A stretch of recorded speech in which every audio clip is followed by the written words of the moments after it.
but we got the Thank you thumbs then. up, Okay. so let's get this really well-attended show on the road.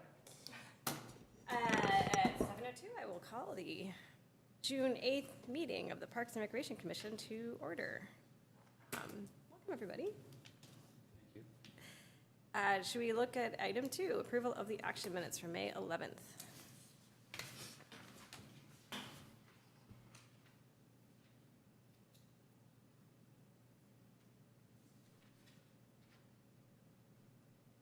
They look good to me. I would move we accept them. I don't know. Second? Okay, shall we vote? All in favor? Aye. Aye. We have an abstain from Commissioner Mellors. Is that how you say your last name? Thank you. Sorry. And motion carries. I will assume we have no public comment. I will again encourage people to come down and say hello We should to offer us. snacks or something. And so we'll move on to item 4, announcements, director's report. And I am going to tell you that I don't totally have a director's report tonight, so. How's the website coming? Yeah, it was up. I gave you a little sneak peek before this went on. Oh, here you can, is it still on? No. Staff. No, it's gone. Never mind. You'll see it. It's supposed to be launched on Monday. Wonderful. I have an announcement. Okay. So and it's sort of Shelley's announcement. It's at the center on Friday, June 23rd. It's an Irish night, and Barbara Buckus's Irish dancers are going to be dancing, and there's an Albany band, Crowford Day, that's going to be playing. So Great. come down. Where is this? It's at the community center. I think it's $5 a head if you're over 12 years old and under senior citizen age. What day of the week is June 23rd? It's a Friday. All right. I think it's from 6 to 10. Okay. Sounds like fun. Wish I could go. And we'll move on. Item 5.1, Albany Tool Pool, Brennen Brown. It is MIA. Sure, he's on his way. It's probably not expecting us to go through the first 4 items on the agenda in 2 minutes. So this is Brennen Brown. Works as staff person in our office. You know him as the extraordinaire for our meetings. He also runs our tool pool, and I thought it'd be great if he talked about tool pool, because I'm going to guess that most people don't realize we actually have a tool pool that we run in the recreation department. Mm-hmm. So, okay, great. So we've had a tool pool for the last, since before I've been here. I don't know the exact history of when it started. I think Richard Castillo started it. No, maybe not, maybe even before him. But anyway, so we had a tool pool. It was on a sort of a separate site. And what we've done in the last year was move it to Facebook. So it's its own Facebook page. And what that does is make it more accessible and make the process to check out tools more streamlined, and it's easier for people to kind of see what tools we have, check out tools, and just kind of be in touch with what they can offer as far as donations and what they are looking for if they can't see tools on the page, just specific tools that they're checking out. So I'll just show you a brief example of how this works.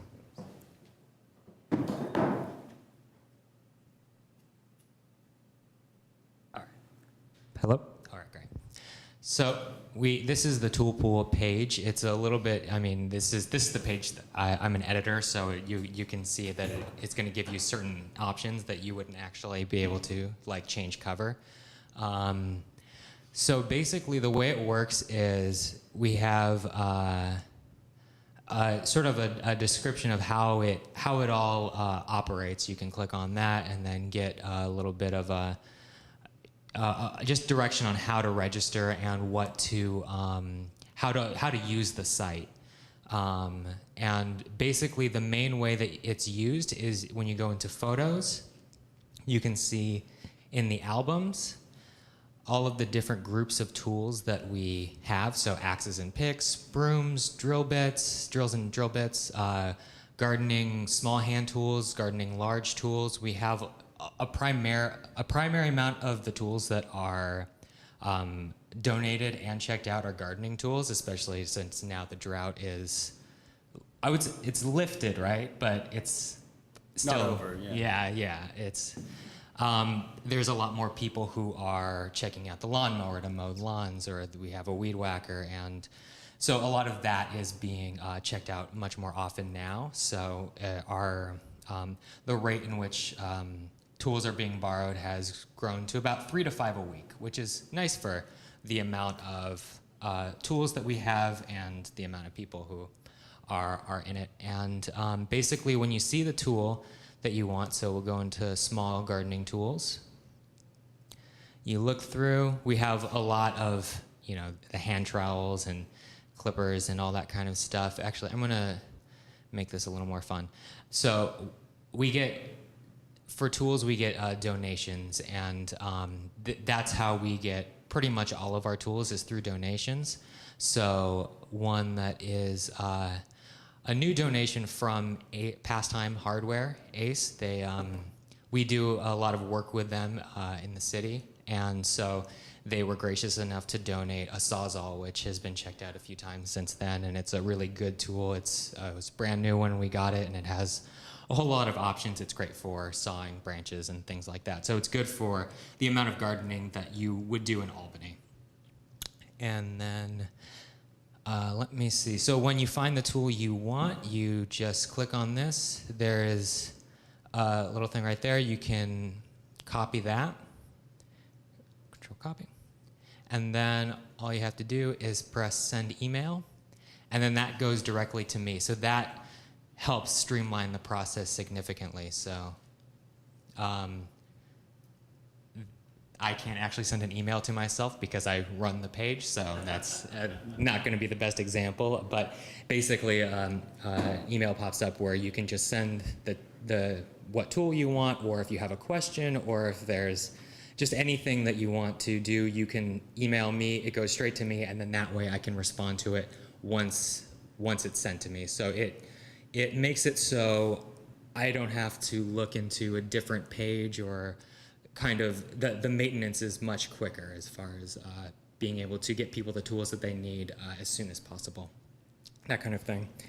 And then as far as steps moving forward, so we have some really good tools, and we want more tools like the Sawzall. So one thing that a person on the page suggested, he said that if you go to estate sales, after the estate sale is done, there's a lot of things that aren't bought and they'll just donate it. And so he said that that's probably a really good way to find more tools. The other thing too is, the idea of having it on Facebook is to streamline the process and make it just easier to use. But sometimes I think the layout of Facebook makes it a little bit tough for people. They can always send me an email and be like, I don't know how this works. Do you have a saw? That kind of thing. And that works well. But if they offering something like a printed version at the community center where they can come in, look through our library, and just request that tool from there. That is another way to approach it. So that's what I'm going to be moving forward with as next steps. All right, any questions? Is it free? It is, oh yeah, so it is free. So the benefits of doing this is Albany has a lot of small lawns, so the lawnmower's been checked out pretty much consistently every single week. And so it's great when you have just a small lawn, not a lot of space, where you don't want to keep the lawnmower in your garage.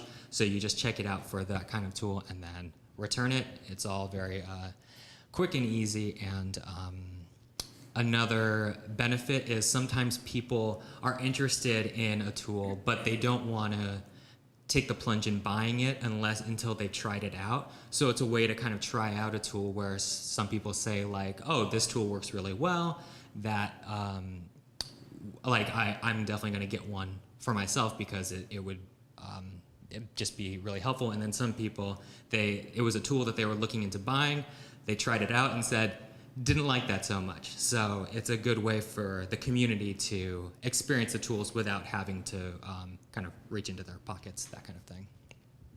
Yes. How long do people typically have to borrow? So it works like a library where we have a weekly checkout, and then if they need it for another week, if it rained over the weekend when they're planning to mow their lawn, they just shoot me an email saying like, "Hey, I wasn't able to do this. Can I have another week?"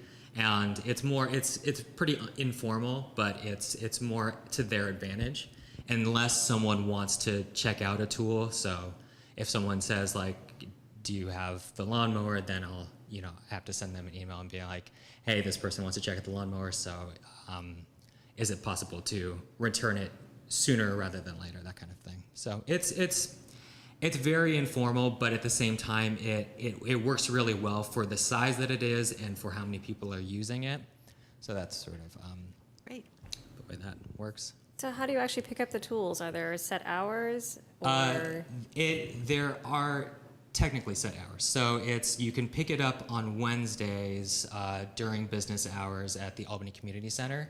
But some people, they'll say like, "Can I have it sooner? Can I have like that?" And of course I'll accommodate that kind of thing. And then some of it too, we do a lot of work at the different parks. So if I'm just over by Terrace Park and I know I'm going to be there, I'll pick up the tool then and say, "This is available here at the Albany Community Center. You can pick it up anytime after this time and day."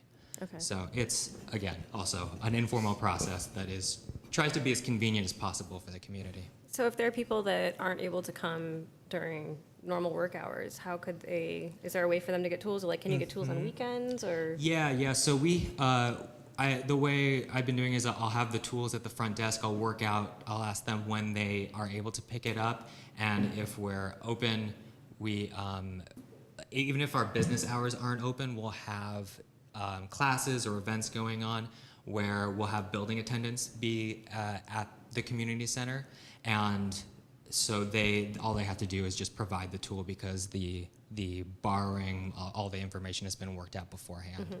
So I mean that works for when they've already registered. If they haven't registered, they have to schedule a time to meet with me first so we can go through the registration process. Okay. I actually tried to borrow a tool that you ended up not having about 6 months ago, I think before you were on Facebook. Is this a new thing? This is a new thing. So since December is Yeah, it when was moved over. November, because I know we had a clogged shower drain, and you did not have a snake at that time. Oh, we still don't. Yeah.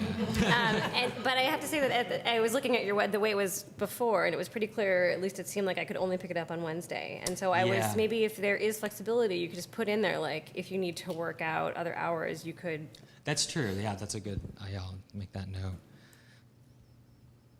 Contact Brennan. Mm-hmm. And Yeah. then, so you don't have a plumber's snake. Is there a way for people to let you know when they have requests so that if someone is interested in doing donations, you can let them know what you need? Yeah. So we have. They can either send me a message. They can send me an email saying like, "Oh, I have these tools, that kind of thing that I'd like to donate." They can send it through the page where we have messages where someone had sent me things saying they have a couple of multimeters that they can donate. So that was something that you can do through the site as well, just as far as making suggestions and also offering what you have. But again, you can also just send me an email and I'll respond.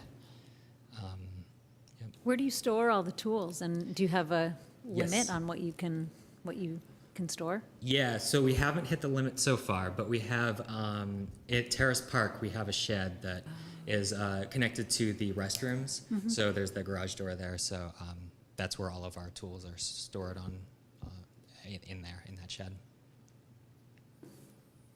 It seems to me like you're kind of at just the right level right now, because it Yeah. could easily take up too much of your time.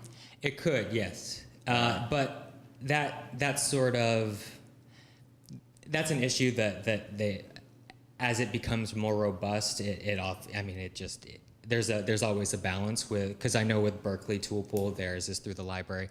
They have a very extensive tool pool. It's not free, but they have a very extensive tool pool. You can get a lot of power tools for cheap. And I was talking to them before kind of moving it over to Facebook, and she was saying, we have a lot of tools, but we just keep getting more tools and we're just kind of busting at the seams. And so I think there's always going to be that balance for what you can offer and what, that kind of thing. But so far it's been fairly it's been fairly comfortable as for me as well. I mean, if it becomes more in higher demand, probably having a few more restrictions for you can check it out on this day or this day, like that kind of thing. But so far it's been good. So I just don't think there's a sense in fixing a problem that's not there. I was thinking of ways to publicize it more, but I'm not sure we want to. Yeah. So. No, I think we'd be happy to. I think the main thing that we want to, that we would like more of is publicizing it for people who have donations. So we have a lot of tools.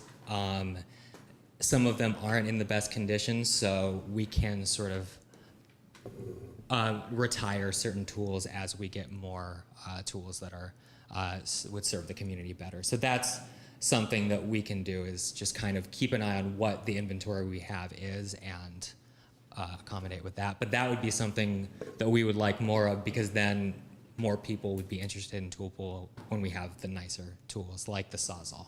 Yeah. When there is an estate sale, do they have to go to the city for, some sort of approval to have an estate sale? You do, the city does require a garage sale permit. You do need to get a permit through the finance department. Then perhaps information about donating tools to the pool. Yeah.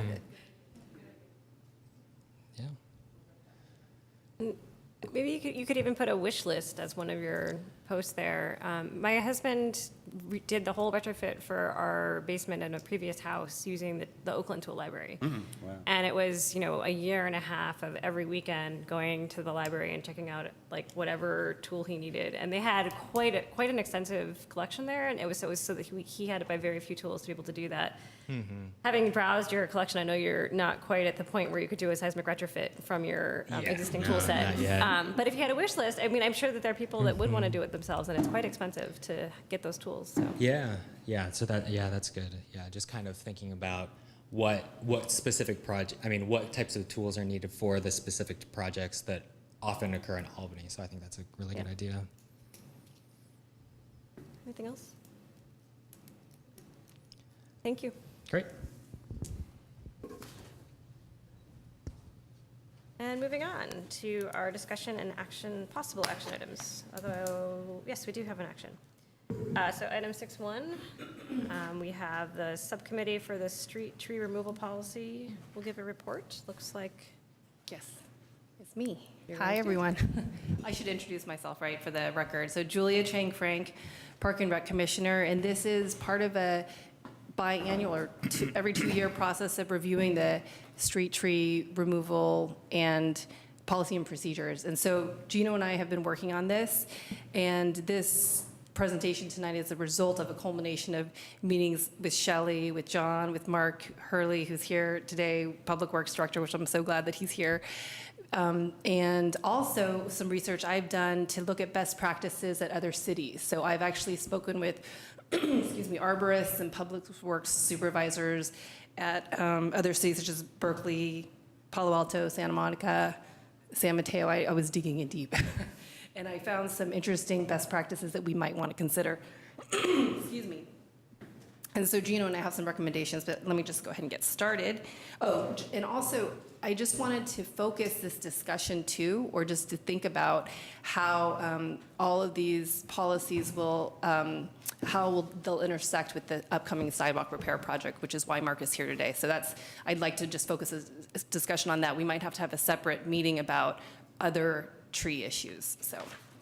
Okay, so this is actually a brochure from the Washington State municipality, but basically it's this idea of what is the economic benefit of a tree, which, so they've listed a few: stormwater reduction, stormwater runoff reduction, property value increase, air quality improvement, energy savings, and CO2 reductions, and they say 4.89 million a year for their area.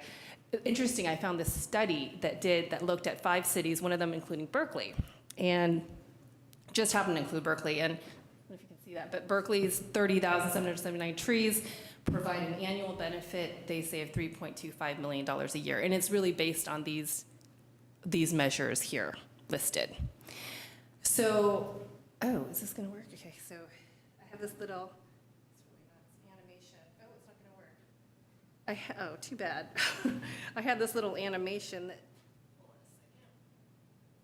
okay, I'm just going to have to talk through it. So it's just like so in terms of air quality, trees actually remove particulate matter when polluted air blows through its branches, and then that particulate matter settles on the leaves, and when it rains, the dust is washed down the gutter so we don't inhale it. So that's I didn't understand how that worked, but that's one of the ways. And I thought I had a video that would animate it, but I didn't.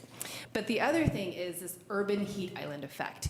And so there's been studies that have shown that actually, if you look at a geographic area, the areas that are have more concrete asphalt, have more metropolitan, less rural areas are much higher in temperature. And the reason is the buildings and asphalt actually radiate heat. And so increases in the LA area of up to 19 degrees Fahrenheit in certain neighborhoods because of this urban heat island effect. And what they found is the mature trees can actually reduce air temperatures by 5 to 10 degrees.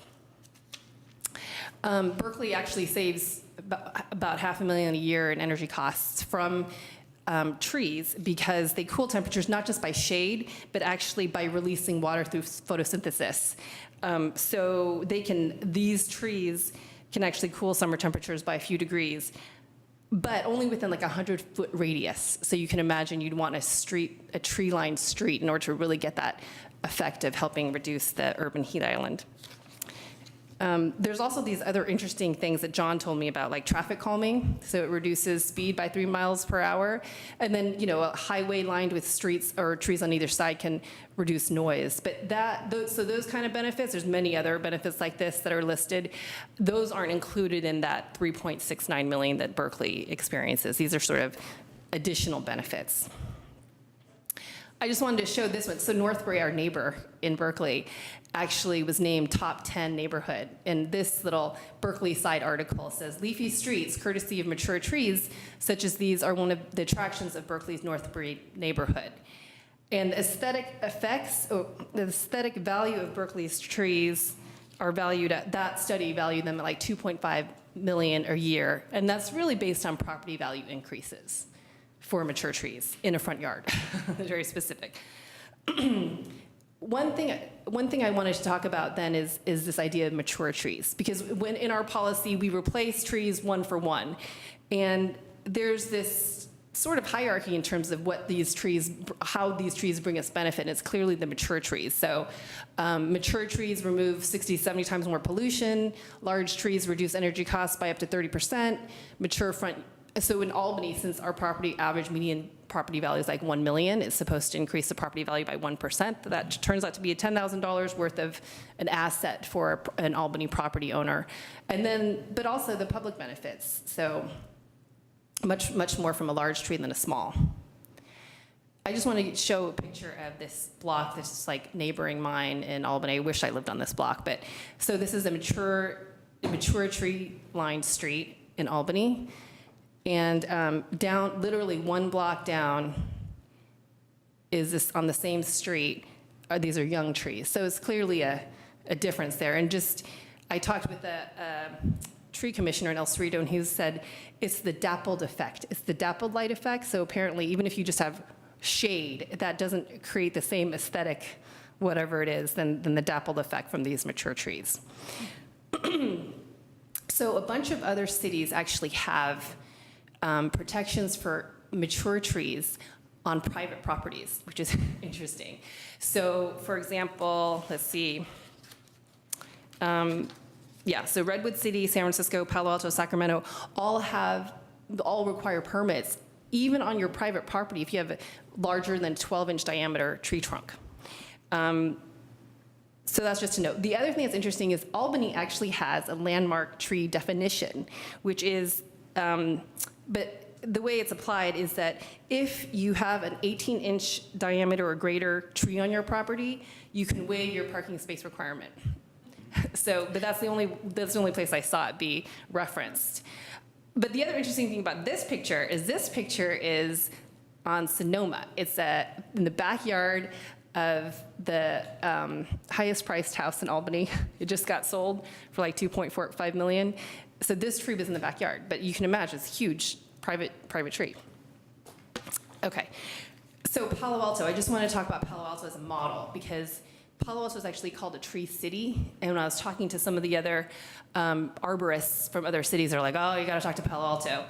And so they do 3 things that I think are interesting. One is they only remove dead, dying, or hazardous trees. So they really don't remove nuisance trees. And the woman who I talked to on the phone, she was the perfect person to talk to because she screens all the calls. And she says, I get people calling me every day. I don't want to clean up after this tree. Oh, I don't, I'm worried about this tree. And she says she just tells them no. It's just no. And so it's just something for us to consider about how other cities deal with that. Also, the arborist makes the final decision. They don't have a commission, and that's not, I'm not suggesting that. I'm just saying it's another way that they handle it. But they also have like 13 arborists in the city. So we don't have that benefit, right? We're not a big, huge city that can afford that. But because they have this group of arborists, they can get a second opinion on a controversial tree, which I think is valuable. So that's maybe something we can explore. But also they have fines for harming a tree. So the minimum is $500, larger trees, bigger fines. And there's other cities like San Mateo is hilarious. San Mateo fined the property owner $5,000 and the person who cut down the tree $5,000 too for harming a tree. I think they scaled that back a bit, but that was how strict they were about harming their public trees. Is that street trees or is that for trees on your property? I don't know. I think that was for street trees. I don't know, but there is also in San Mateo restrictions for private property trees. I'm not sure if they would be subject to the same fines. And the Palo Alto, is that for street trees? So Palo Alto, this is just for street trees, but Palo Alto also has a landmark tree ordinance or maybe historic tree ordinance where they say, yes, if it's greater than a certain diameter on your property, or they are also species specific. So different cities do it different ways.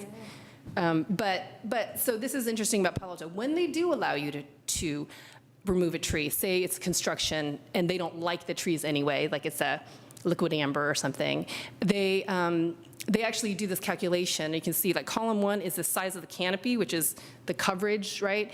And so the bigger the canopy of that tree you want to remove, the more you have to replace it with. Does that make sense? So bigger trees, more trees to compensate.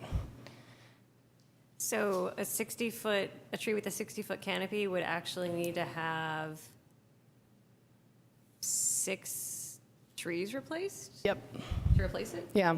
And the way she said it, she said, we'll let somebody cut down a tree if it's a good deal for us. That's how she said it. Like we want to get more back for it than that because, they value the mature tree, if that makes sense. And then Gino's going to take over from here. Well, you might have to work your own computer, and I might have to. Okay, sure. I'll just stand here with you.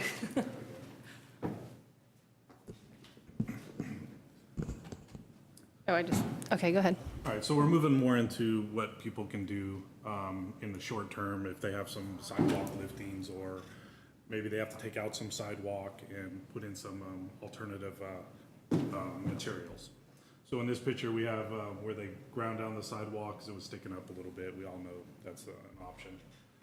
One of the other options is using asphalt to fill in instead of concrete for maybe a temporary fix for a while. Maybe knowing the tree's going to lift up again. So we can go to the next one. And then here's some other options when we go to maybe moving sidewalks around routes. Here we have an easement. I believe you were saying that the easement of the sidewalks in some places actually encroaches into the homeowner's property by a few feet. So there's always the possibility of moving the sidewalk away from the tree a little bit more. And just some pictures of making some nice planter boxes for them, giving them more room, going out into the street a little bit more. Just another option. Here's one way of doing it where you're going to reinforce the concrete if you have a really bad root system that seems to push up the sidewalk a lot. I don't recommend it. Once you put the rebar inside the concrete, you cannot recycle it. It costs too much to basically break apart, and nobody wants to go through the hassle. So it basically goes in the landfill. Okay. But you can do that.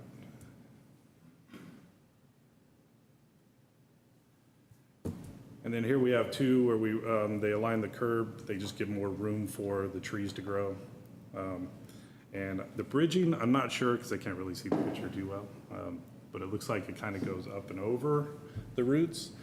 The only bad part about that one is on the side where the tree is, if there's no dirt there, people can hurt their ankles and stuff. You know, maybe it could be too high sometimes. Something to look at. We go next. Okay. And now we're to one that we went and looked at. This is in Berkeley. This is actually a rubber sidewalk. And, you know, it was kind of cool. It's nice on the feet. However, I think my wife, when I told her about it, when we got home, she said, what if you have high heels on? I said, I don't wear high heels. She said, but I could see why it would be an issue. Where is that at? Where do you know exactly? the There was, it's like in the Elmwood neighborhood in Berkeley, but this, Gino and I, the tree is enormous. It's actually the biggest tree in the region. It's a big, huge redwood that is, the diameter of it is bigger than the length of a car. You It's just 20 can't tell. 20 foot, yeah. 20 foot, yeah. It's huge. And then you can see in the picture there where how far the roots came out and how far they had to move the sidewalk away to keep that tree, but it's worth keeping. If no sidewalk was there, it was worth keeping.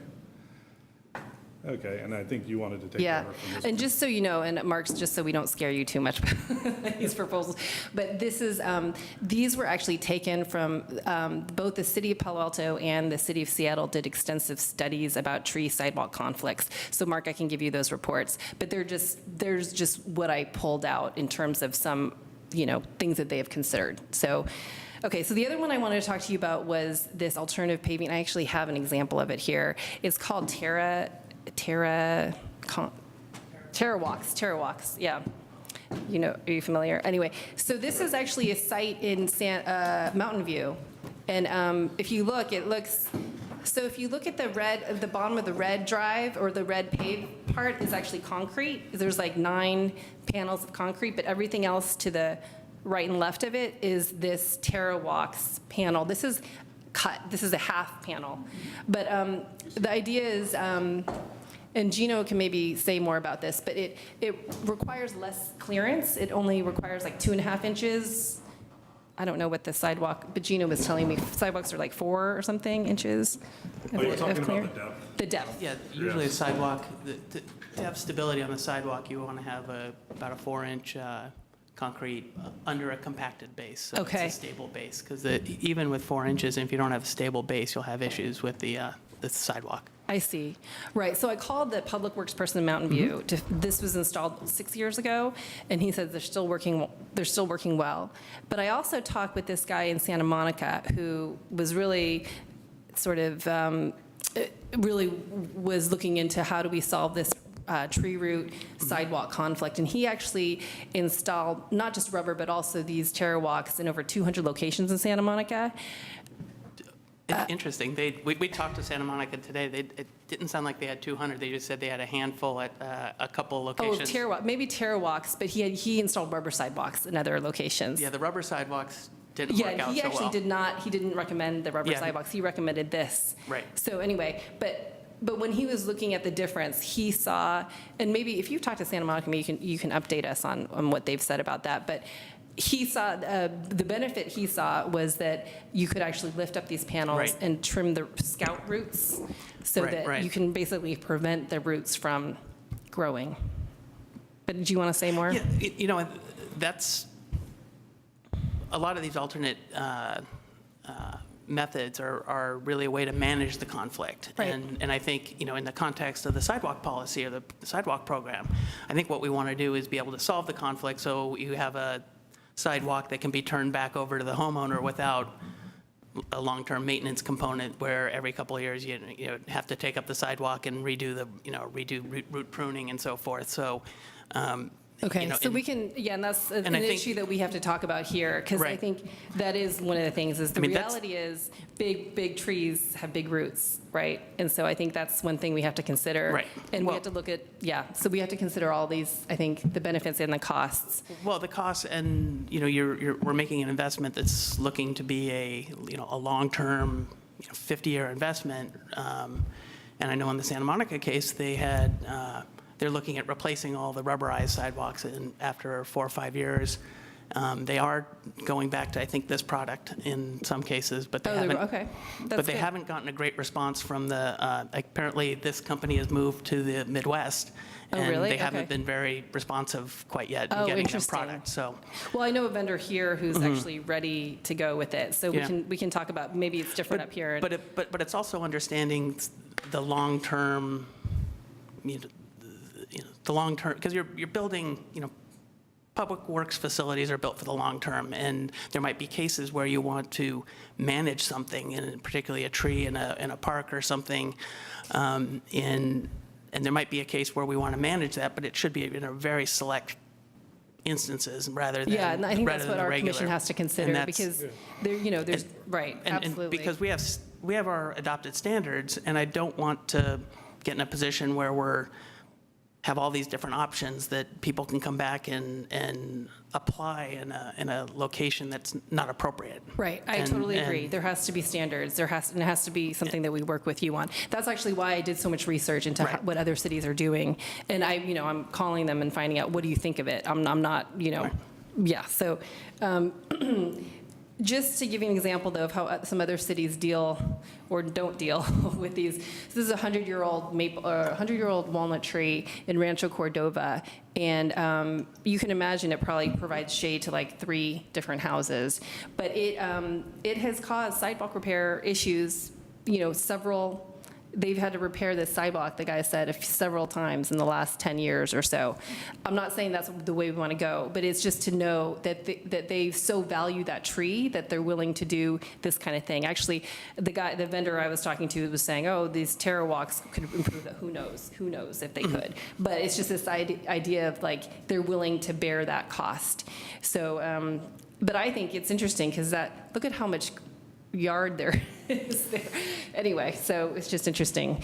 But okay, so, and then I talked with this tree commissioner in El Cerrito who does these visual simulations of how areas can look in different ways. So this is San Pablo Avenue, and this is San Pablo Avenue with trees.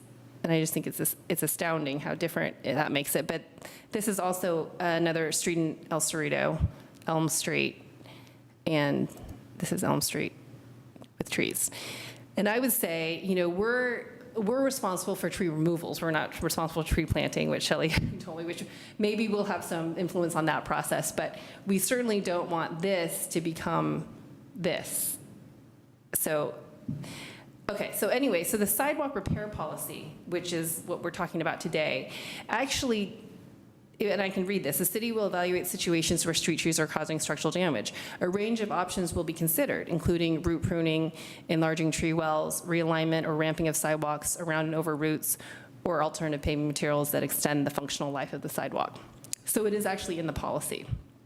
And so the question is how, and Mark, it's great that you're here, how can we make sure that the heart of that policy, the intent of that policy is going to be followed in a way that works for Public Works, but also works for the values that we have. So Wait, let me introduce, this is Mark Hurley. He's our new Public Works Director and a city engineer, and he graciously came tonight so he could answer questions tonight that we have about sidewalk policy, and his department is handling the sidewalk repair program. So this is Mark. So it might be worthwhile to just talk about how we see this program rolling out and what we're doing right now. And so I have a couple of representative designs of how or beginning of designs. So right now we have a list of about 125 locations of people submitted where they have tree issues. We've engaged resources, really CAD design resources, to go out to each one of those and map it. So we have the extent of the location, a picture, the extent of the damage, and so we this is our starting point for our analysis. And then we have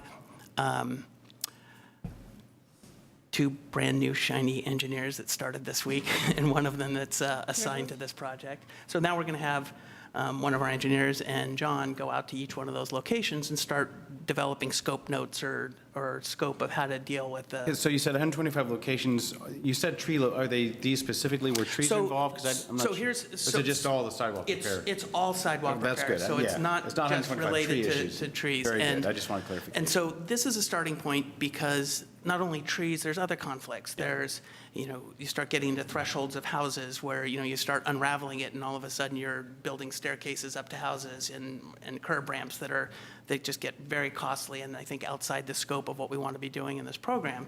And there's also things like water meters, gas meters that become an issue that need to get relocated. So this is our attempt to get our arms around the scope of what the problem so we can start addressing what the appropriate solution would be.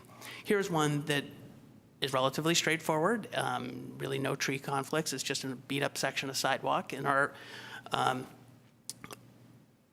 unless there's something I'm not seeing out there, we're just going to replace a section of sidewalk exactly per our standards and with no modifications. And we don't have to do much extending out into walkways, private walkways and so forth to make the grades work. Because one of the issues too, we have to balance with the ADA requirements. We don't want to be, we have small, narrow sidewalks as they are, and we don't want to create narrower sidewalks. I have a next example, and these are just representative examples.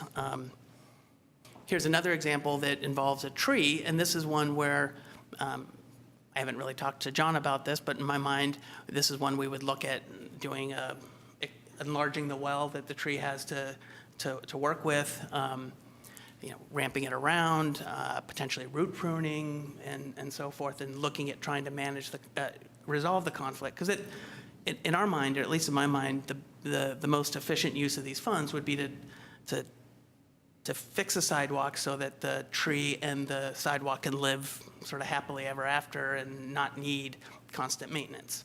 And I think that's where we get the most bang for our buck out of this program. And the next example is one that's a little worse, and we need to talk with John. It looks like someone made an attempt to bend the sidewalk around the tree, and we still have an issue. This one might need a little more analysis, and I'm not sure how we would deal with this. But in the context of the program where we are right now, my thought is if this one needed a removal or became to the point where, hey, we don't think we can solve this with enlarging or root pruning, we have enough work that fits the other two categories where this one goes on the shelf and we move on to one where we can we can deal with and get without removing a tree. Because our goal is not to remove trees, but there are places where there are conflicts that are real difficult, and how do we manage those? And my sense is the beauty of this program is that it's a rolling program. We have funding every year, so we have a big backlog of locations. Some of them are very easy to deal with. My sense is we want to knock off as many of those as possible. And then we get to the point where we have a list of more difficult locations, then we can look at other things. And I think one of the things we do need to evaluate too is, is the tree appropriate for that space? Because at the end of the day, if you have a very small space and you have a very large tree in it, you get to a point where those are difficult to coexist together, and it's likely causing other problems where, we have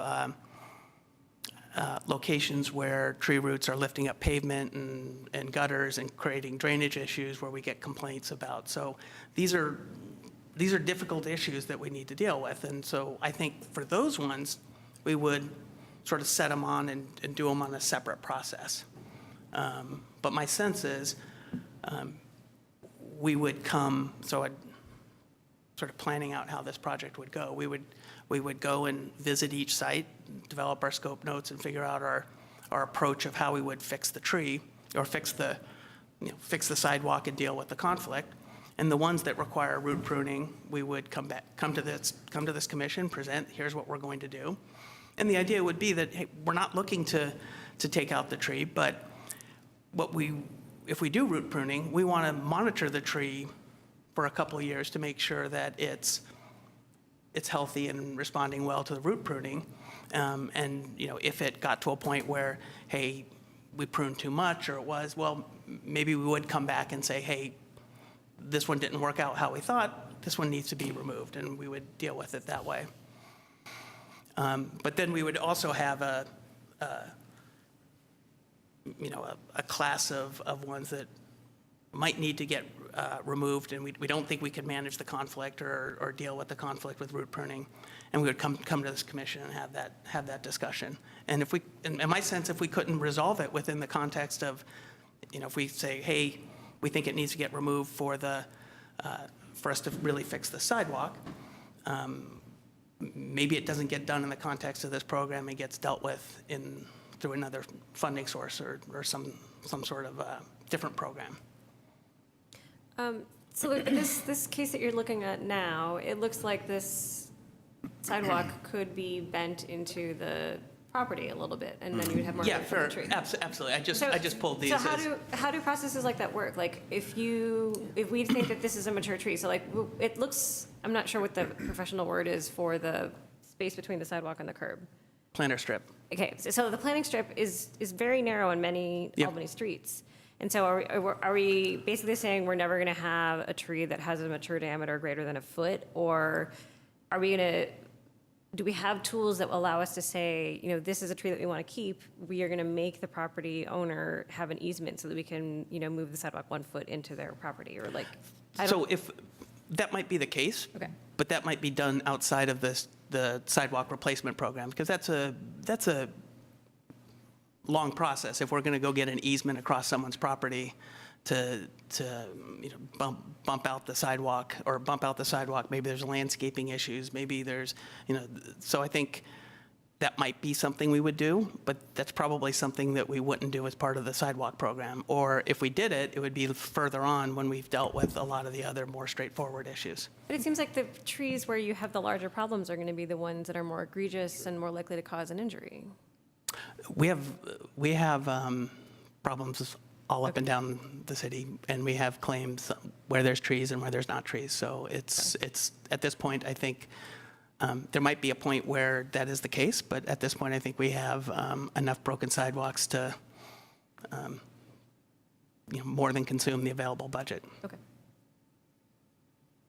So I just have a clarifying question. So right now, you've had somebody go out and look at these, or just basically take these kind of pictures and create a little Right. A location location map. We have a location map. We have a general, length and width and a length of it, and this non-arborist view of, this is one that might need an arborist to look at, and this is a starting point for when we are going to have our engineer and our arborist go out and look at Okay. it. And so this is not, who is doing, like, what kind of professional is doing this? It's just a CAD resource, a CAD designer. He's done So he's not an arborist or an engineer or, okay. Well, I've done a lot of work with him he's done everything from process piping design for treatment plants to jewelry fabrication drawings, and he does No, but public he's not works. like- yeah, He okay. does public works inspection for various cities, and he's, he's not a licensed professional per se, but he's very talented in the terms of,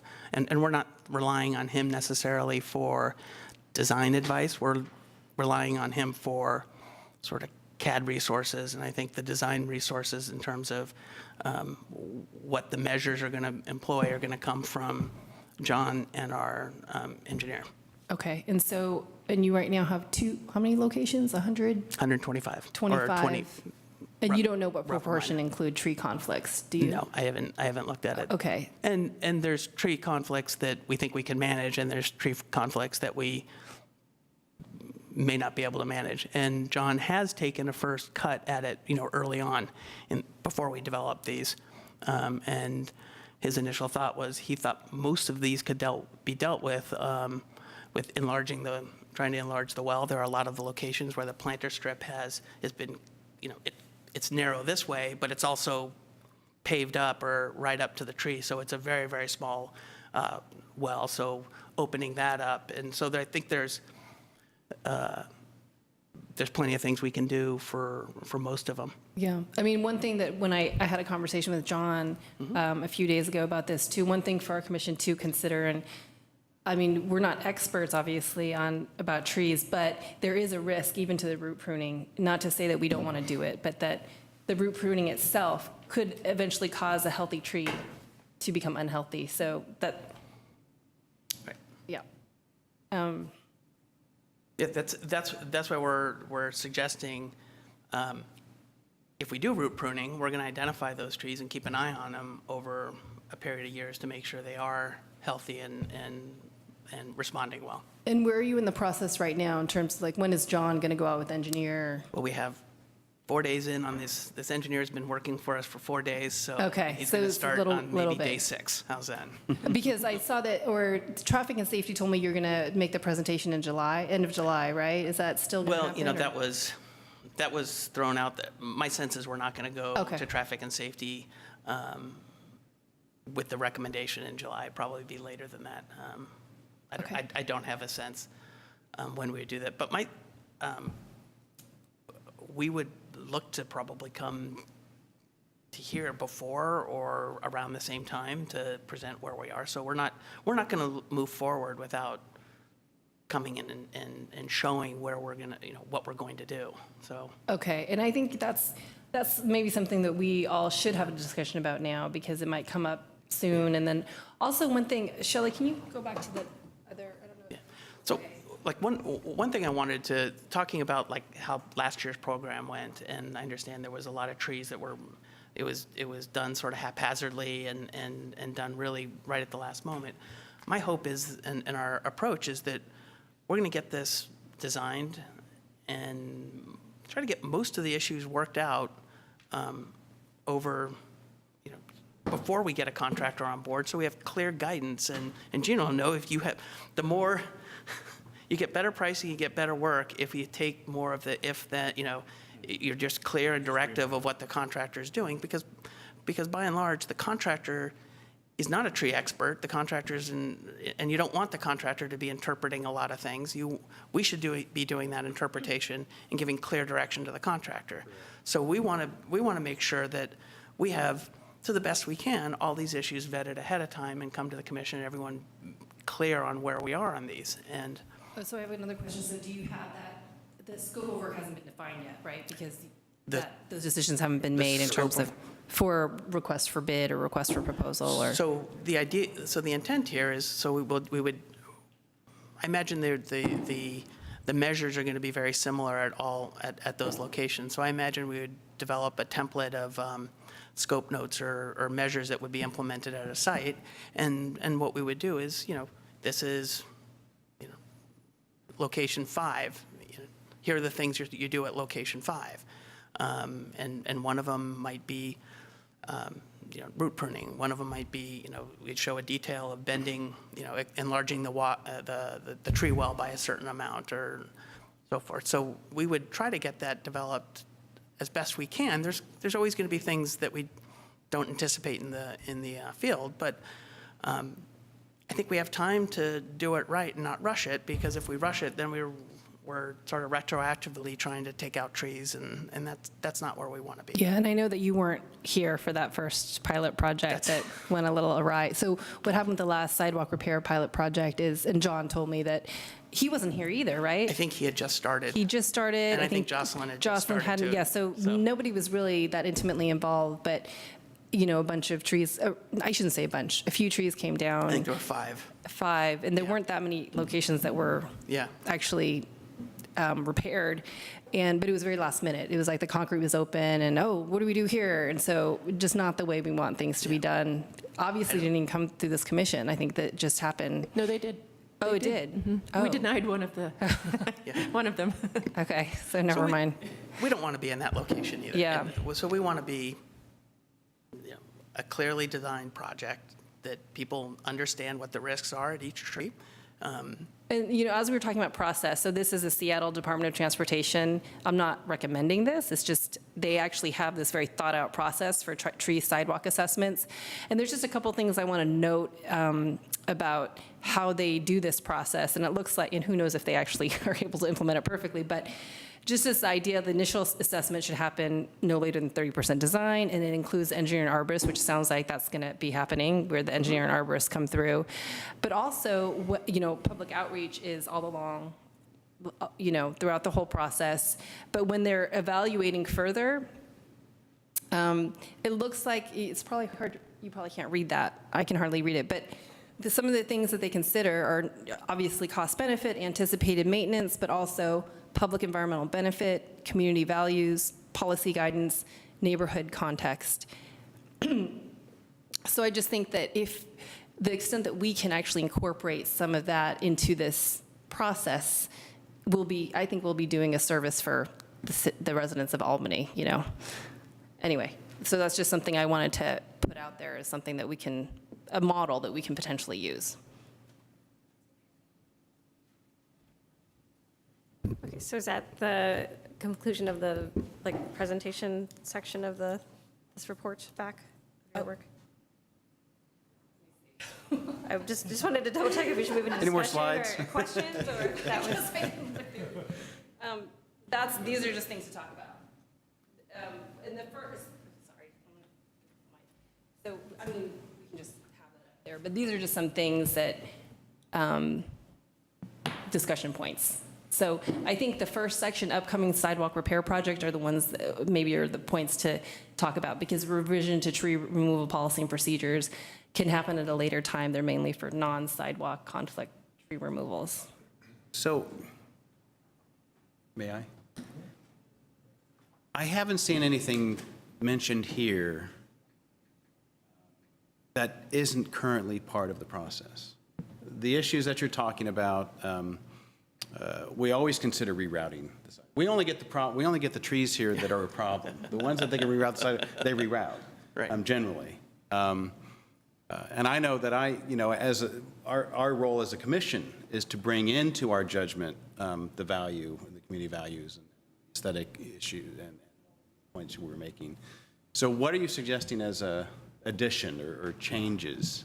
Well, I think some of the options are not necessarily, the alternative paving materials hasn't been explored. So that is part of the ordinance, but I don't know that in practice what's happening. I guess I'm curious. So we do have, rubberized sidewalks out in front of,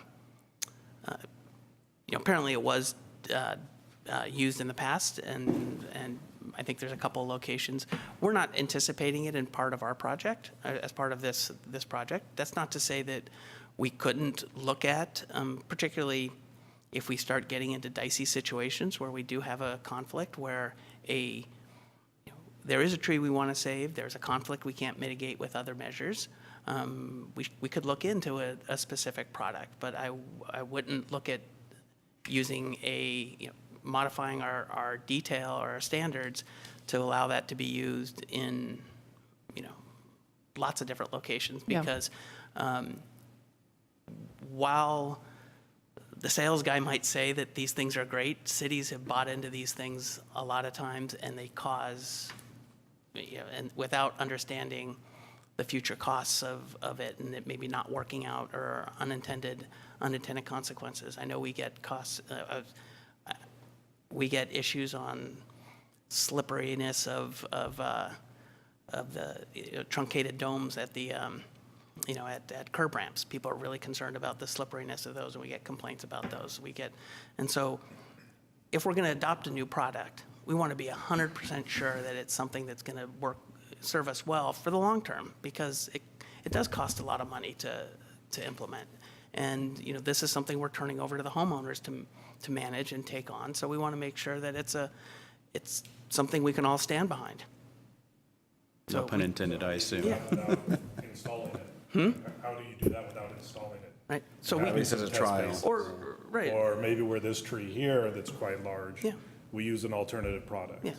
And they come with complications, because I know we talked to the Santa Monica people. One of the challenges they have is heat expansion. So these things now expand at different temperatures, and that causes different issues.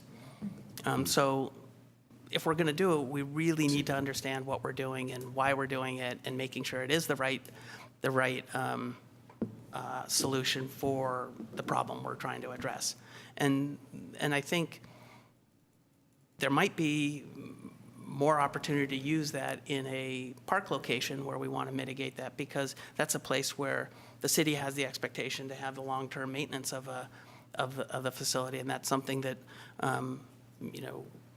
the expectation is every 5 years we would pull it up and do root pruning and keep it a walkable surface. That might be a really good solution for that, but for that location, but it may not be a great solution for a neighborhood where the homeowner has that responsibility, and then one homeowner says, yes, I'll do it, and then they sell the house, the next guy comes in and says, I'm not doing that, and then you have an issue that you have to manage. That could happen with concrete if Yeah. it was Yeah. too, so it could go either way.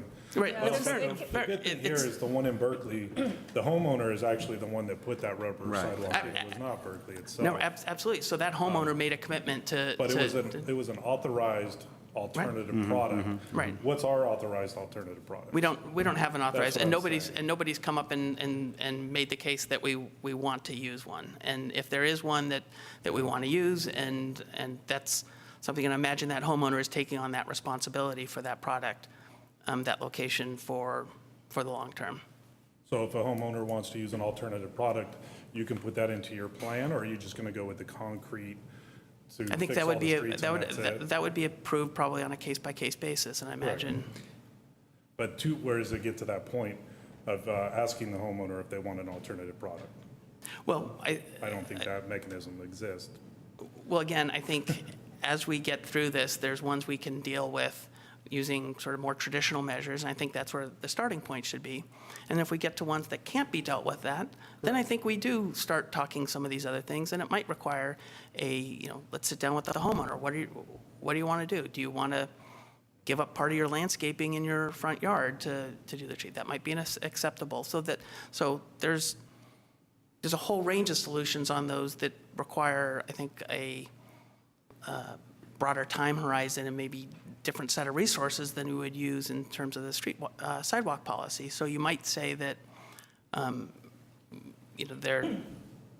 wouldn't be a good, that one wouldn't be a good solution in that location. Because if we spent $300,000 in one location, that's great for that one location, but a lot of other people would go and, hey, wait a minute. So I think we have to be sensitive to that. And I imagine that sidewalk is pretty expensive.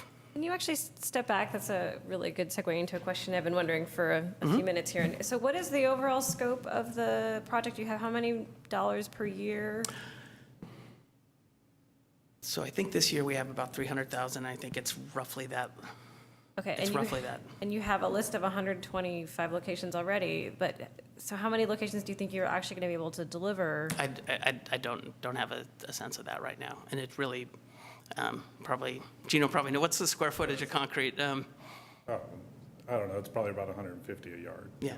200 a So, yard. Really. so and some of those locations are not all locations are the same, because some of them are very small and some of them are very large. So I think, another way to look at it is square feet. What we're planning on doing is bidding out as much as we can, and the ones that we can't afford within our budget, we'll package up on the next one and bid out.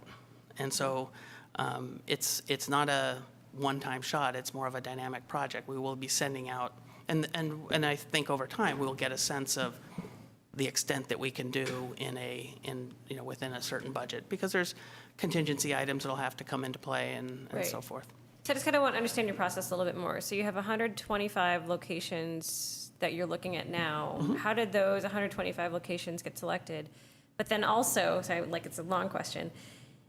you have 125 locations and you're probably not going to be able to do them all. So you're going through and you're kind of eliminating the ones that are not as easy, and so then you have a more like 100 that you want to try and bid out? No, I or think something we'll like try to bid out, we might, so we'll look, when we get to the final scope and really figure out, and we'll try to do some basic cost estimating and figure out, if we think we can do 75 and we'll bid, what I would like to do is bid a little more than what we think we could, and hopefully we get a good bid, and then the next ones would be bid out next year or the following year, when money becomes available. And so it's a dynamic list that people are calling all the time and adding to it. So, we're just working on this set of 125 because I think that'll be more than we can afford with our current budget. But that's not to say people are still calling to get on that list. So how do you get on the list? If you have more people than can be worked on, how do you decide who the 125 are? So part of it is, there's a little bit of it first come, first served, but then there's also some criteria. We're prioritizing safe routes to schools. So routes to schools, there's been a couple people that have called with, very specific accessibility issues that they're trying to deal with. So, there's a basic criteria where, you have to have some offset or some, you have to meet a certain threshold to get on the list. But then after that, it becomes safe route to schools. We're also looking at, I know traffic and safety has pushed us to want to cluster them in one area. So you try to get them in, get one area done completely. There's some issues with that because then you run into things, well, you have, on one block, you have one big one and a bunch of small ones, and you fix the one big one and a bunch of small ones, and you're not fixing big ones on other blocks. So there's some back and forth that's going to do, but by and large, everything in this first run is going to be a pretty high priority place. It's going to be along, hopefully, we could deal with all the ones along routes to schools, and a couple people have called with accessibility issues. And these are only sidewalk repairs. So for example, if there's a curb ramp that's missing a half block away from a school. That's not included in the pot. Okay. We don't want to do that because, again, it takes on a whole different life where you're then getting survey data and making grades match and drainage implications.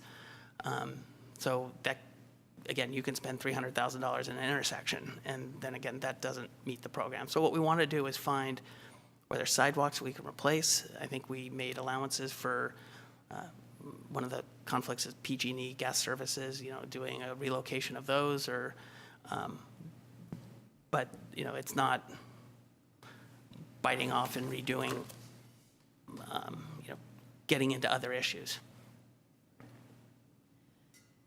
Okay, thank you for that. I think I needed a little step back. So for today's discussion, what are the areas where the recommended action is that the commission make a recommendation to the city council regarding the impact sidewalk repairs project will have on city street trees?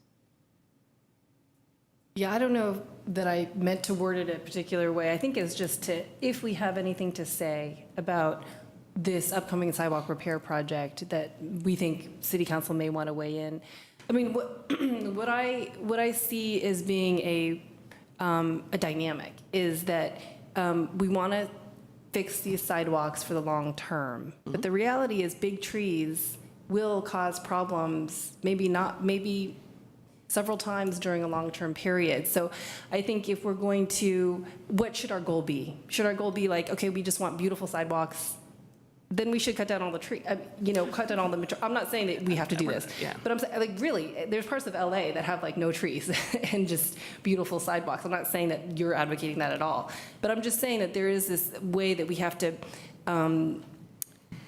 value, what the public might want, the environmental benefits, and recognize that there might actually be more complications from that, and that it might cost more, it might be higher maintenance. And I don't know that it's even for us to decide. I don't know that it's Park and Rec to decide. I think it maybe is a city council decision. What's the line going to be? you know, when it's a big tree, should it just be, okay, you know what, this tree is going to cause another problem in 5 years, so let's just cut it down? I don't know that we should be making that policy decision. I just think that that's such a big impact, you know, 40 years, 100 years, whatever it is, how long that tree has lived, you can't get that back once you cut it down. And so my concern is that we should just be factoring all this in this decision-making process. The goal for, if we have a tree that is an issue tree, is that you're going to go through the process for a tree removal. And So it probably comes won't be here. a part of this first project. So if there's something that we don't think we can handle with root pruning, it's not going to be part of this project. Okay. I do like the idea of, I'm not sure about a proposal, but at least a statement coming from this body to the city council saying this is something that we think needs to be, I don't know. And I think it It's a actually goes to concern. traffic and safety. It's As the well. tree, actually to traffic and safety Oh, as part okay. of their And then decision to- process. and then Yeah, to- because they're okay, going to make the okay. recommendation to council. But they should be considering Parks and Rec side of it, because we both are, you know, overlapping. We have overlapping policies, so we want to make sure So holistically. we would prepare a presentation and go do a short presentation at the traffic and safety meeting, or would it just be a statement, or? Either one. I can talk to Ken when I'm walking with him. I mean, either way, you could, whatever you feel is appropriate, to go to the Traffic and Safety Commission meeting the night they're discussing it and give your input so that they know your feelings or the commission's feelings. Someone can speak for the commission if that's what you decide to do. Yeah, I mean, Gino and I have already talked about that, and I think we're open to doing that. And I've mentioned this to Ken McCroskey and Harry Chomsky with the traffic and safety, because I knew this is going to be, you know, a thing that they want to consider too. So, yes, so they're aware that we're discussing this. I think the goal from our sides, we've talked a lot about this, is making sure that our new policy is overlapping and is in their policy and vice versa, so that we are all on the same page in terms of how this is going to operate. Yeah, and what's great about this ordinance that, you know, it actually is, like you say, Todd, that there isn't different from our tree policy anyway, but, you know, a policy is one thing and implementation is another, so we just want to make sure, yeah, that it's implemented the way. And I would just point out, all of these trees have to come before us. And so that's where we get to come in and weigh these issues that we're concerned with. Yes, and so they did come last time, right? The pilot project, they did come through. They did. We had 5 trees, and some were pretty easy. There were Yeah, a few some that were were half dead. dead. There was one that was a significant tree that had a large community presence and petition that was signed, and the commission denied that application. But also although the tree wasn't exactly in the best health, I think was, and that decision relied on the urban forester at the time. They were going to pull up the sidewalk, that it was going to be extensive root pruning at that time, and thought they would kill the tree by the amount of root pruning. So So one thing that I'm thinking about is, in our tree removal policy, there was some section which said if the homeowner had repaired the sidewalk once before, that was enough of a reason for them to bring that application forward for removal. It didn't have to be health of the tree or safety. And so, thank you for your presentation and for the work you guys have done. I think it's really interesting. It makes me think, like, well, just because it was repaired once before. I'm sorry, let me just jump in. That allows them to make an application. We don't have to approve it. That is a grounds to approve it, but it has to come before us to be Grounds for approved. submittal. My whole point when we revised it before was to get this body into it, because before it was the urban forester. We didn't have a voice. And we, as citizens of Albany, representing homeowners, representing the people of Albany, it is our job to apply those concerns that we're talking about. So they can come forward and say it's been repaired. That's just the tick box to get here. But after that, then we can make the judgment, well, it's been repaired once, but you know what, if you pull it out a foot or 18 inches, you'll be able to save that tree. And we've done that. I mean, we've suggested that. Right, but like the research they did on Palo Alto, where they have just, you can't remove the tree unless in those 3 criteria, like one of those criteria, which we have those 3, but we also have a 4th that says if you've already repaired once before, then you don't have to repair again. And so, do we want to limit the ability not limit, but do we want to, follow Palo Alto, the Tree City's policy of you know what, you can only bring forward this application if A, B, and C. But they also didn't go forward in front of a commission. You mentioned that was That's right. only up to the arborist, and they were just making these, and here we have a get little more this flexibility. They can bring it forward, and we can have some judgment. So we could just say no. We could just say, we don't need to bring it before this body. It's not a judgment call. It's just up to the arborist. Done. But I like the idea of there being some flexibility, and that it comes before us, and we can make that call. Now, I'm going to jump in and maybe speak for Julia for a second, but I think the next step that we're looking at, we're going to talk about sidewalk because that was a hot topic coming up in traffic and safety, but come back again to discuss the actual policy and dig into those list of criteria and how, if there's any adjustments we want to make to that, or the process of how tree removal applications arrive to your agendas, so that we can dig into that with some more information. Is that Yeah, that's right. That's right. Yeah. Thank you. I want to just float out there a motion. I'm not saying that we're ready for a motion, but I just wanted to put it out there as something that we could Good idea. discuss. So I wanted to make a motion that we could make a recommendation or a statement that says something similar to, and I certainly welcome wordsmithing and other suggestions or other opinions, that the Parks and Recreation Commission values street trees for their aesthetic, safety, and energy benefits, as well as innumerable other benefits that I didn't think of when I made this list. And urges that in the sidewalk repair program, that measures be prioritized to avoid the removal of trees where possible. If for safety reasons, the tree needs to be removed, that the trees be replaced with trees that are older or more mature. Because one thing that I've noticed is that I got a new street tree on front of my house 3 years ago, and it was like this big 3 years ago, and now it's like maybe this big.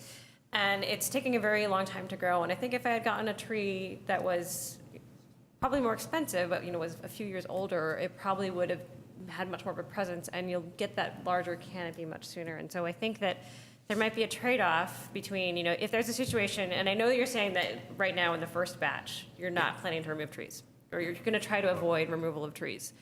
But with 3 or 4 years from now, you are going to be getting to that point. And so I think that we might want to make an investment in it. Instead of getting the $100 or $200 tree, we get a slightly more expensive tree so that we get that larger economic benefit, not just economic, aesthetic, safety, energy, all the benefits sooner.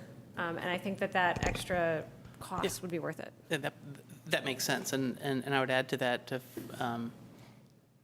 make sure we select a species or a type of tree that's appropriate for the space, so we don't, if we're going to go through and remove something and plant something else, we want to make sure we're planting something that's compatible with the sidewalk and the location there too. So that would be and buying a more mature tree is I think a great idea. I mean, it has cost impacts obviously, but.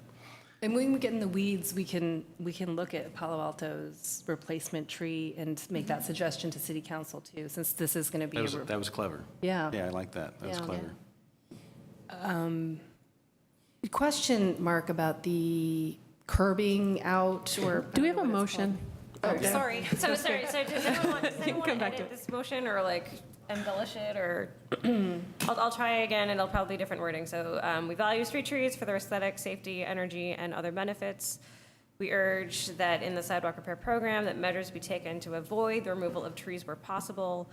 If for safety reasons the tree needs to be removed, we urge that the replacement trees be older or more mature or replaced, on a scale relative to their size or something like that. Well, I would say that the last part about replacing with an older, more robust tree doesn't have anything to do with traffic and safety. I think it's fine. I think it's a great idea, but I don't think it needs to be part of our statement. I like the idea of saying, and rather than saying the Park and Recs Commission values, I think we'd say we recognize the value. Okay. Just it's a little more, because I want to get something in there, it's the city that recognizes, it's not just us, it's the city that values, it's a value to the city.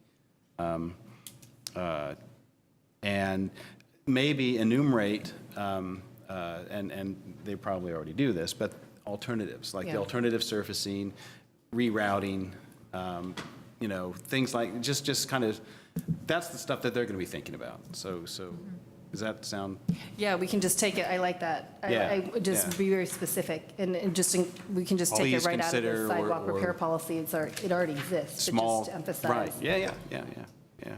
I guess I have a comment too, and I'm a little concerned about saying that we want more mature trees because, at least on a smaller scale, there's been a lot of studies that say that in Younger- 5 years, a 1-gallon tree gets bigger than a 5-gallon, or a 1-gallon plant gets bigger than a 5-gallon plant. And maybe you've looked at that in the past, but I think that's something we should look at when we're doing our tree policy. Okay.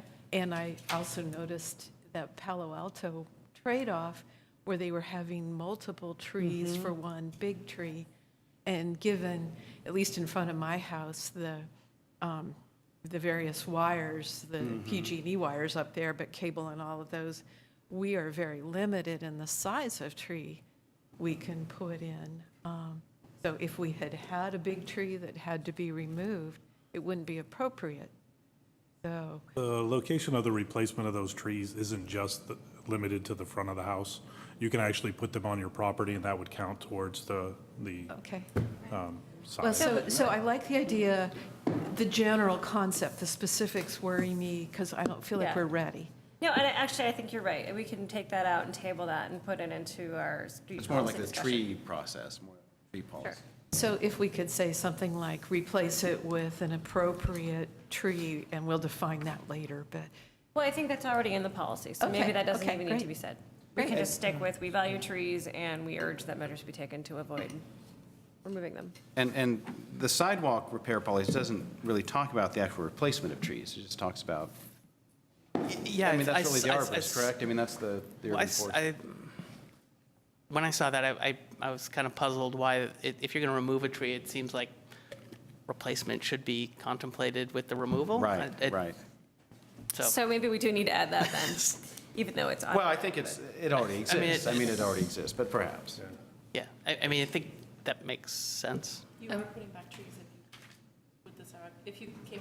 Well, it has to. I mean, it would. It has to, Yeah, I think you would, unless there was some real reason why a tree couldn't go at that specific location. And would you plant the new tree before you've completed the work? You'd remove the old one, plant the new one, and then do the work? Or do you do the work and then plant the tree? I've seen both. I think, That's so, practice now. At my house, the curb sticks out a foot because they actually did the work before removing the tree. right, so in my mind, right. It's happened. so I'm putting on sort of the contract management approach. I think sidewalk contractors, and I hope you're not a sidewalk contractor, are not the most sophisticated contractors in the world, and we probably don't want them, so we would maybe do a sidewalk contract, and then when it's appropriate, like appropriate season to plant a tree, so. Sorry, let me just jump back. You just said something that jogged my memory for something. So you said that you're in touch with a supplier of the Terra Walk. I wonder if they have contractors we could talk to about doing a trial or some sort of. Yeah, absolutely. some Yeah, sort they'd of- be happy. I mean, I didn't think it was appropriate for them to come to this meeting, No, but no, they'd no, be happy no. to, yes, I think they'd love an Just opportunity. recommend a contractor to do one or two. Yeah. But, or we could do it in, so as we've been talking about this, and you keep saying, we could do this in the park. There's 2 locations at Memorial Park where there's no sidewalk. There's the Thousand Oaks frontage, and then there's also by Which is the very tree Redwood heavy. Tree, by the Tot Lot. You can go, arch on the park. Carmel. You can arch towards like the playground, but you can't really go along the street in that segment. And it's a problem because during the Albany Triathlon, when you have to like run around that square like 4 times, I can't run on that uneven pavement or the uneven roadway or the uneven ground. Surface, yeah. And so I end up having to go into the street. So those are 2 locations where you could consider doing it, although they're probably larger than a typical pilot location. So I would suggest instead of jumping into a pilot with a specific product, it would be, and might be appropriate to task us to go and evaluate a range of products and first start with sort of case history from other cities that have used it and really find out the real performance and both the upside and downside. And then that might help us zero in on something that would seem appropriate for a test case.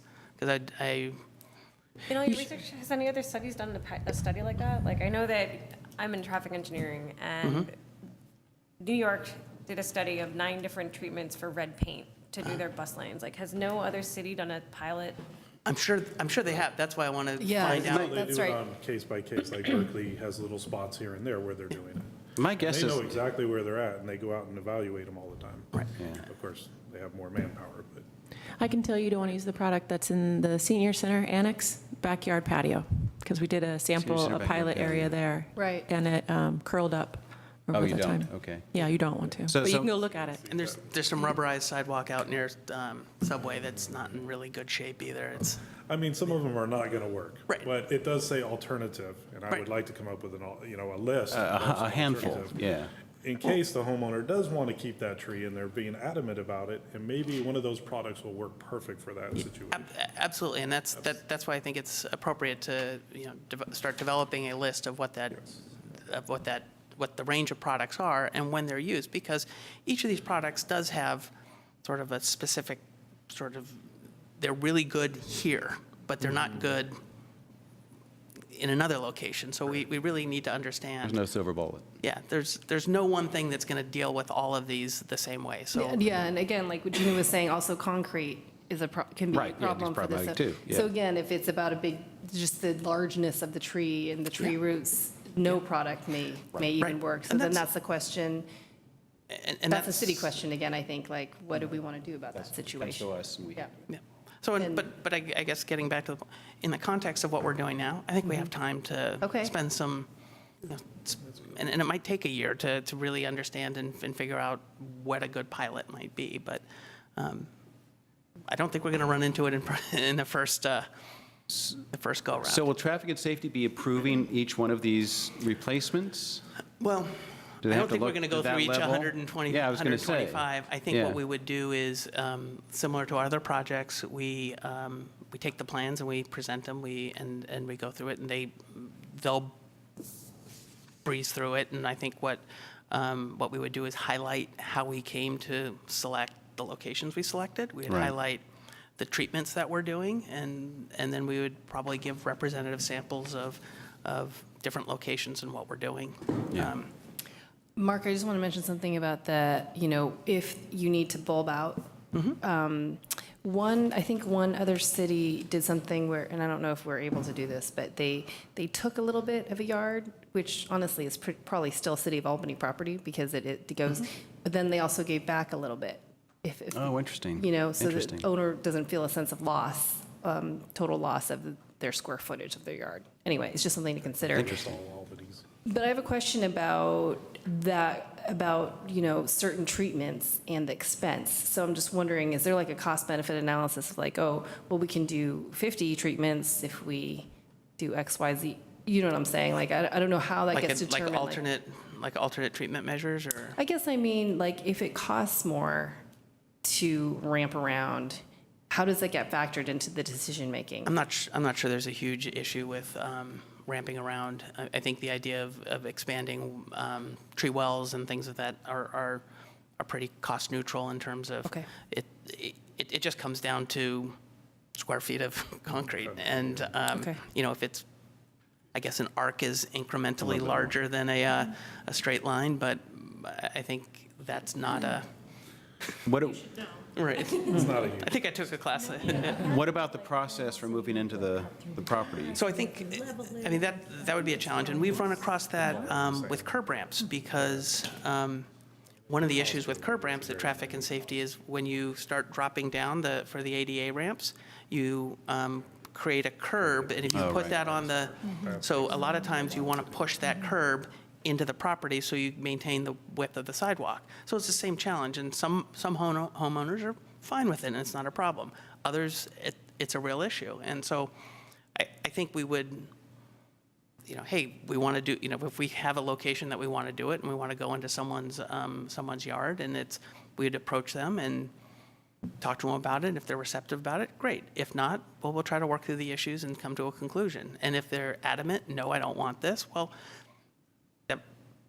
that almost, that's like a tree conflict on the other side. Well, okay, we're not going to deal with it until we go to the next one. And maybe we do get to a point where we'll sit down and say, this is city property, and I'm sorry you have landscaping there, and this is what's going to happen. But we would do that I think we would only do that with the support of both this commission and traffic and safety, because you're gonna have a tense resident that's gonna probably make a bunch of calls.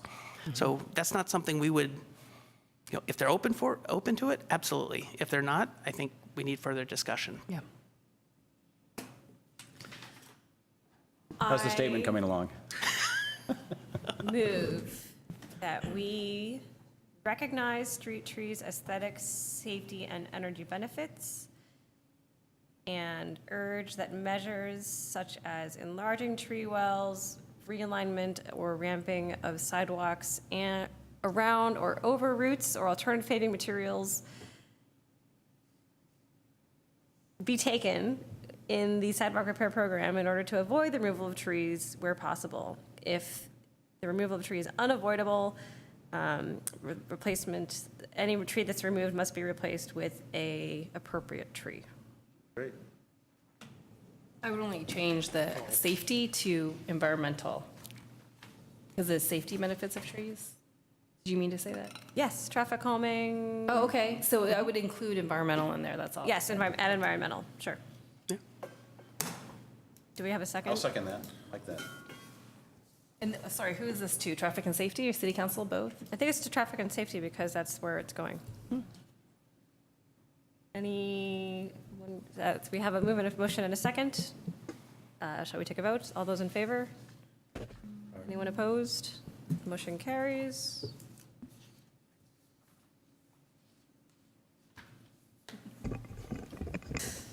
And the thing to remember, if they do end up having to remove a tree, they come to us first. So we can say, well, you know Yes. what, you could put your sidewalk. There's always, we have a role. Right, that's right. Thanks, Julie. Yeah, thank you so Yes, much. that was, Appreciate it very that was, much. I am was a great looking at discussion. the book that you have here. Yeah. I just want to point out that she has a library book, Reducing Infrastructure Damaged by Tree Roots. Actually, the Peter Rudy, I don't know if you know Peter Rudy, arborist, who's worked in Albany for over 20 years, told me about this. Right. And then Palo Alto referenced it, and Seattle referenced it. So, Mark, maybe I should, I don't know if you want to even look at it. So I was just there, the amount of research that was done was Very, very very clear, good. Very very much impressive. appreciated. So Yes, thank you. I would like to see the book, Okay, actually. Yeah. great, yeah. Thank you, Mark. Yeah, Yeah, thanks, thank you, Mark. Lynn. Thank you. All right, agenda item 6.5, Friends of Albany Park update. I can report back on the. I know why you're smiling. Because it's 6.5. I noticed that too. On the agenda that got deleted. How's the website? We going? just spent so much time talking about street trees. It was 1, 2, 3, and 4. I'm glad we did too. Okay, so I will take a moment to talk about the Memorial Park Gala, if that's all right. Gala. Todd and I both went. We were maybe a quarter of the audience. But I think it was a good event. Yeah. My kid suggested a Backboard for handball. handball wall. Thank you. And I think we got some good ideas. Anything you want to say? No. We did think a little bit about what to do with that dark corner where there's a garden and there's the shed that people are going behind and doing illicit things. Oh, yeah, the shed's gone, though. I know, but we're trying to think of Now different you- uses, yeah. activate that somehow. So it's, because even with the shed gone, my son was saying, people still go there all the Yeah. time. He wouldn't do that, of course. Certainly wouldn't tell me, but he would notice people going back there. So it's still a problem even with the shed gone. So trying to find something to do with that space that would activate a little bit, but it's very dark. In the landscaped area, right? The edible landscape? Yes. Okay, yeah, behind the vets building. Because I'm not sure they have the resources to keep that active right now. I might be wrong about that, but I guess they're on the docket to come present at some point. Did anyone go to the gala? Or is that, sorry, to the cleanup? Clean up. We told people at the cleanup, and they did a lot of weeding and cleaning of barbecue pits and the barbecue area. Yeah, that's the main thing they did, so about 12. Oh, and I remember the suggestion from the gala was to have s'mores more. The Oh, yeah. s'mores was very popular. Looks like the Jewel Terrace Gala's the next one that's coming up, Wednesday, July 26th. Should we I guess we'll have another meeting before then. Yeah, I thought I'd just put it on there so you could add it to your calendar now. Okay. Sorry, I took over that item for you. Do you want to share anything else on that? Okay. Future agenda items. Our next meeting is July 13th. Do you have anything that you know will be on the agenda? I know that Nathan from the Edible Landscape Project will be here to talk about how they're transitioning with new people. And then we'll bring back park signs. And I think I'm supposed to be working on spaces. Spaces? Looking at available possible Oh, right. space. Yeah. Okay. That sounds like a good agenda. Is there anything that we want to elevate? In your discussion of the spaces, or is that partly relocating the community garden? Is that part of the spaces idea? Yeah, we're going to see what's out there. That or, dog That's what I area. thought, Yeah. but yeah. In terms of those Caltrans spaces, and this was on the council's strategic Right. plan to So we look can into look at those. the Caltrans spaces too? Is that what you're saying for the, like? Yeah. Okay, Yeah, great. they're putting in a park and ride under one of them. Oh, wow. And there's been some interest from another group to put something on one of them. And so I think we should Take our claim. make some suggestions maybe. Cool. Okay. So then It will be our last meeting. No meetings in August, as a Right. reminder. We are closed for August. So that means that anything that we did about the street trees or the sidewalk repair policy would be in September then, right? Yeah, I don't, I'll leave that up to you in terms of, do you want to try to come back in July with a discussion about the policy? Like the I items? don't think, yeah, we could if we have time. I think we can maybe do one of those, if we have time, we can talk about it because the research has pretty much already been done. So it's just picking up where we left off, right, Gino? I don't think we need to do anything more. And if we don't, then I don't know if you can do that with the agenda, but we can always carry it over till September because I don't think it's as pressing as the sidewalk repair. I can check in, with Okay. you on that. It might be better to let sidewalk policy go first. Sure. And then work off of what they come up with. Okay. So, yeah. But if you would like to have that discussion of going through that criteria discussion in terms of our policy and talking about, the items what you're bringing up, Aileen, about what are those things in that criteria and how do we evaluate those? They're kind of gray areas that we discuss. Or if we want to talk about some of the process Right. of that we've talked about together. Yeah. I'll let you decide and I'll check in. But Okay, sounds good. Okay. I think we're adjourned. Thank you very much. That's a lot of work.